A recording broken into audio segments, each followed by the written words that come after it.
Man, this game is something else.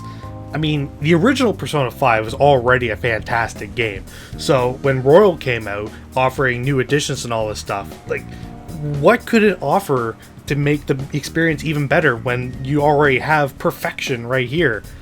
Well, we're gonna go over that, but first let's just get some small housekeeping stuff out of the way and take a look briefly at what Persona 5 was just all about. So originally, Persona 5 released in Japan September 15th, 2016, with a worldwide release on April 4th, 2017, surprisingly for both PS4 and PS3. Mostly probably because of the significant amount of times the game was delayed over the course of time, give or take around 2011. The game was half RPG and half life sim, though the life sim stuff was used as a means of improving your dungeon crawling capabilities. You star as a young man wrongfully-ish accused of a crime and is sent to live with a temporary parole figure for a year. Due to some mystical interventions, though, you are given the ability to enter the Metaverse, a parallel universe that houses palaces, structures born from the distorted desires of usually corrupt individuals. Armed with the power to summon powerful beings known as personas, you then team up with other kids that have been wronged by society and or adults, as well as a talking cat. Don't call me a cat! Whatever, kitty. In order to steal the treasure in the palaces, in order to change the person to become a better individual, all the while uncovering a far deeper conspiracy threatening this very world. Not much to say that I disliked about the game that isn't just pure nitpicks. The most immediate one that comes to mind is the strictness on time and its accessibility for first-time players. I wasn't expecting to max out all my confidants in my first time playing, but the prerequisites to start some of them is a little rough, and even when you do max them out, it would have been sort of nice to know that you really don't get anything out of hanging out with a person after maxing their rank out. Sounds kind of mean when you think about it, but it's a video game. If you aren't benefiting me in gameplay, I don't want to hang out with you. The other minor thing is that I found that Haru joined a little too late in the game to get me fully invested with her. She's really only around for 3-ish dungeons and doesn't have a true arc like everyone else. She has to share hers with Morgana. Not the worst thing ever. I still think Yashiro from Tokyo Mirage Sessions had it worse, but it is still a thing. And yeah, that's all I can really think of that could be wrong with the original game. So, then what's good about it? Everything else. An engaging plot with interesting characters, both main and supporting, with villains that you love to hate, but also kinda seem intimidating for legitimate purposes. An incredible art style that looks great now, as well as for the end of time, with effort put in not just the main game graphics, the anime cutscenes, or the overall design layout, but damn, even the menus look beautiful. And I don't think I've ever thought that before. That music, guys, it's incredible. The rocking beats by the Atlas sound team, coupled with the vocal tracks by Lin, are amazing. Rivers in the Desert is an awesome boss theme. Price and the Whims of Fate are some of my favorite dungeon themes, though the other ones are definitely nothing to scoff at. And gosh dang it, Last Surprise is just, I will fight any battle just to hear that beat drop. And all that said, without even mentioning how the game plays, dude, the combat is great, like a weirdly skewed cross between Pokémon and Final Fantasy, with heavy emphasis on exploiting enemy weaknesses in order to follow up with even stronger attacks, all the while coercing enemies you come across in the field to help fight for you. It's an easy system to dive into, with lots of tools to help improve it further to how you want to play. And I could go on and on and on. And I kind of already did, in that original review that I did for this game. Although the review could kind of use a little bit of a rework, I guess. It's a bit shoddy and stars a much less experienced me, although I'm not really all that much different now. But what we're here to discuss today is the differences that Royal had to offer to the Persona 5 formula. So, what are we dealing with here? Well, quite a lot, actually. First off, and probably my favorite thing that they implemented, you can now do activities in LeBlanc after going into the metaverse. raise stats, read books, even do the new activity of cleaning LeBlanc that also raises your rank with Sojiro. God, I loved it. Made reaching requisites for confidants a lot easier. Almost makes Kawakami's level 10 inconsequential, despite it being easily the most powerful one in the original, but you do still need it if you want to do anything outside of LeBlanc, so that's nice. The Velvet Room got a fancy new tool in the Alarm State. Randomly after battles, the Velvet Room will go into lockdown, turning it from blue to red. In this, every single action gets a significant boost in its efficiency at the cost of just outright failing or getting something completely different. The vast majority of the time, I found that you can pretty much do each activity once before it's a crapshoot to do it again, but it's a great system regardless, as you can get some of the strongest items in the game through this and power up personas super quick with this. I had an awesome Arsene I used pretty much exclusively all throughout thanks to this feature. As for the combat, while it inherently didn't change much for what you aim to do, it did get some tweaking. Personas learned new abilities and the sort, but now more enemies were now reworked to have basically no weaknesses this go around, making knockdowns a lot harder. So what do you do now? Well, remember technicals from the original? Of course you don't. No one ever got them unless you were extremely lucky. Well, if an enemy is suffering from a status ailment and you hit them with that ailment's specific weakness, usually psi abilities, then you'll do increased damage and occasionally knock down the enemy doing that. You can increase the odds of a knockdown to 100% by partaking in some pool at the new hangout area in Kichijoji and doing all the skill shots there. Techs are great and were basically how I primarily played the game, since it made aiming for multiple baton passes easier since that also got tweaked too. All party members can initiate baton passes right from the get-go, which is nice for ease of accessibility, but also in Kichijoji you can play darts with a teammate, and as long as you play good enough, you can increase that party member's baton pass rank, increasing the damage that they do during it and eventually restoring HP and SP during it as well.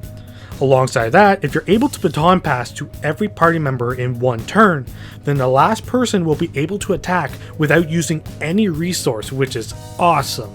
As well, consistently, inconsistently, you can also perform showtime attacks, where two party members will team up to just dish out a butt ton of damage.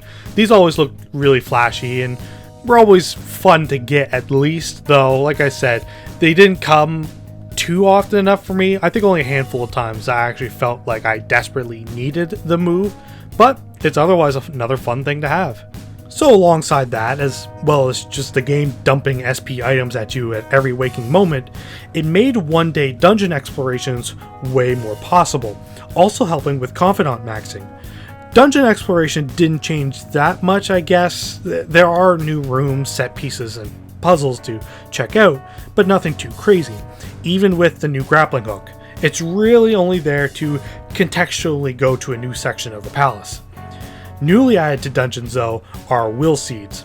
Each dungeon has 3 to find, each time giving you back a small amount of health and SP for extra added sustainability, and after finding all 3, will form into a new item to equip, usually one that are pretty overpowered but super fun to use in my opinion. You can upgrade them further thanks to the new character you find in Mementos, Jose. Finding him on random floors, you can give Jose the will seed items to purify them and gives them even stronger properties. On top of that, his main feature is to actually augment Mementos. Finding stamps in each section and then giving them to him will allow you to earn more experience, items, or money from battles and Mementos. You can also collect a new currency to give them to purchase some half-decent items from him. Makes for grinding Mementos so much better. Outside of all that, the game still looks great. Music's also just fantastic, and a lot of the new tracks are also really, really good. I do like the opening theme a little bit, although I kind of wish there was an extended version of it. And there's a few like end game songs that I won't bring up that also sound really good. The one thing that I will say though, and it's really frustrating, I like Takeover as the new main battle theme, but god damn it, I like Last Surprise more. Ugh, no.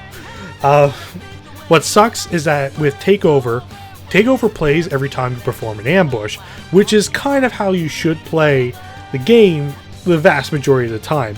Last Surprise will play during like story-based sequence battles, or if you just get like a normal encounter, which is not something you should really be doing.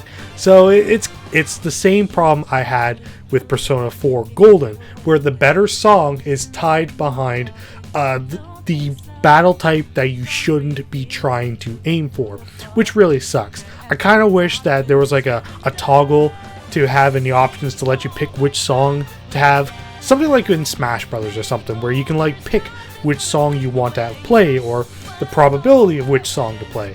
I don't know. Takeover is great. Last Surprise is even better. So, I'm sorry. Whew, okay, that's a lot of stuff to talk about. We're not even really done yet. Okay, so from now on, from this point on, I'm going to be touching on some really heavy spoilery stuff, and I'm making this a very, very apparent now because, certain comments, but no. I'm not going to just spoil the entirety of the whole thing, but I will have to bring up small bits and pieces and maybe some contextual clues as well about certain stuff that's going to take part within the Royal section of Persona 5 Royal. So, if you're not down for that, click away. Sorry, you couldn't watch the rest of this.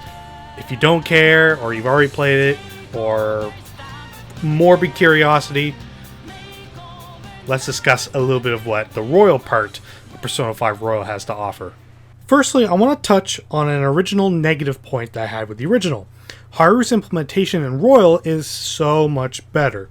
Both in that you get her for Royal's extra dungeon, but also there's a lot more special events scattered all throughout the game that feature her, like cleaning the park, or even when walking to school, she could sometimes be behind you.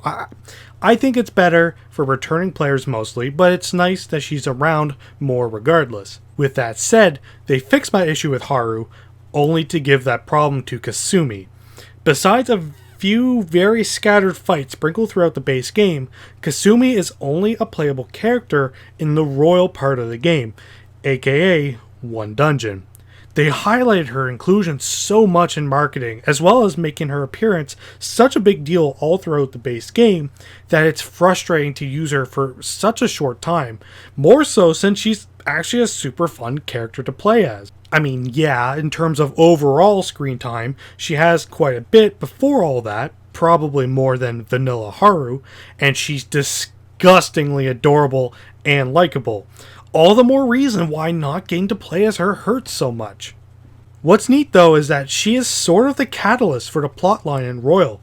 I mean, the 3 new characters are all involved, but damn, her big moment was awesome.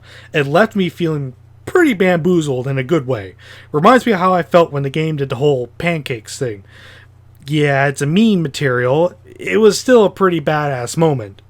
But let's talk on Akechi for a split second. They reworked his confidant plotline to be like everyone else's, having to rank up naturally rather than after certain points in the story. Not much to say on it though, other than you just have to make sure you rank him up high enough in order to unlock the Royal Path. Same with the other new character, Maruki. Oh boy, okay, so I won't say what role he plays. I will say he's very important to the Royal plotline, but man, the whole point to Royal's plot just hits on a different level. There isn't the sense of urgency from like a world-shattering event like from Vanilla, but I feel like Royals is equally as impactful, and I really enjoyed the whole thing. Sort of left me with the same feeling as I had with Vanilla, just like sitting back, breathing a heavy sigh, just, man, the experience is over. Wow. And you know what? The base version of Vanilla Persona 5 Royal took me around 80 hours to beat. So I figured I'd be about the same amount of time with Royal, because I would kind of just speed read through parts that I recognize or seem kind of familiar, and then I would pay attention to all the regular stuff. So I figured it'd be about the same amount of time. Not so. My end time for Persona 5 Royal was 120 hours. Sweet. Sweet Jesus, I gained time somehow. And you know what? That's a sign of a really, really good game. When time just passes you by without you even noticing. That's just how much fun you're having with the game. Persona 5 Royal is easily one of my most favorite video games of all time. No bones about it. For anyone who's played the original, this is a must-buy purchase just for the added content alone. And if you've never played the original one, just get this. This is a must-own for anyone who's interested in RPGs with a unique world, interesting characters and villains, an awesome art style, and gameplay that is both unique and rewarding. But anywho, thank you all so much for watching. If you like what you saw, you can click right up there to check out some of my other videos that I've done. Or, if you really feel like it, you can click right up there to subscribe. And until next time, guys, I will see you all later.